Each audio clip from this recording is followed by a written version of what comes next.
Efeito Joule. O efeito Joule é o fenômeno físico em que a passagem de corrente elétrica por um corpo ocasiona uma elevação de sua temperatura. Esse aquecimento surge em razão das diversas colisões que ocorrem entre os elétrons e os átomos que constituem a estrutura cristalina do material.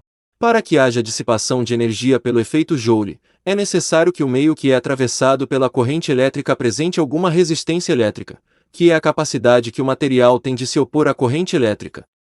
A resistência elétrica, portanto, define quanto calor será produzido enquanto o corpo estiver sendo atravessado por um fluxo de elétrons. Para fazermos os cálculos do efeito Joule, devemos levar em conta somente os corpos que apresentem resistências únicas, uma vez que sua resistência elétrica é aproximadamente constante, em acordo com o que é estabelecido pela primeira lei de Ohm.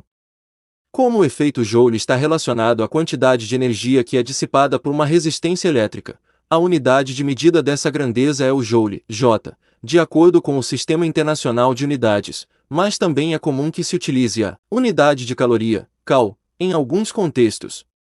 Fórmulas do efeito Joule. Vamos conferir quais são as principais fórmulas utilizadas para o estudo do efeito Joule. A primeira delas, chamada Lei de Joule, permite calcularmos a quantidade de calor que é dissipada. Observe, a quantidade de calor dissipada pelo efeito Joule é proporcional ao quadrado da corrente elétrica que atravessa o corpo. Portanto, dobrando-se o módulo da corrente elétrica, a quantidade de calor dissipado será 4 vezes maior. Por exemplo, a quantidade de calor dissipado é diretamente proporcional à resistência elétrica. Portanto, quanto maior for a resistência elétrica de um corpo, maior será a quantidade de calor que ele produzirá ao conduzir eletricidade. Riscos do efeito Joule. O efeito Joule pode apresentar alguns riscos a circuitos elétricos e também à segurança.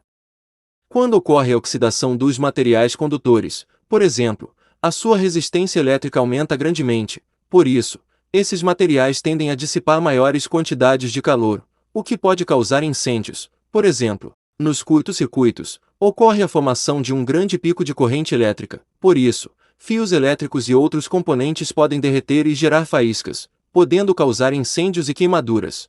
Além disso, a pele humana é altamente resistiva, ou seja, apresenta uma resistência elétrica muito alta, cerca de 80.000 ômega 100.000 ômega quando seca. Por isso, ao entrarmos em contato com grandes correntes elétricas estamos sujeitos a, entre outras coisas, queimaduras profundas e de grande extensão. Segunda lei de Ohm. A segunda lei de Ohm informa que a resistência elétrica de um corpo é diretamente proporcional ao seu comprimento e resistividade e inversamente proporcional à sua área transversal. A segunda lei de Ohm estabelece que a resistência de um corpo depende de sua composição e do seu formato. Quanto maior for a espessura de um fio, por exemplo, menor será a sua resistência elétrica.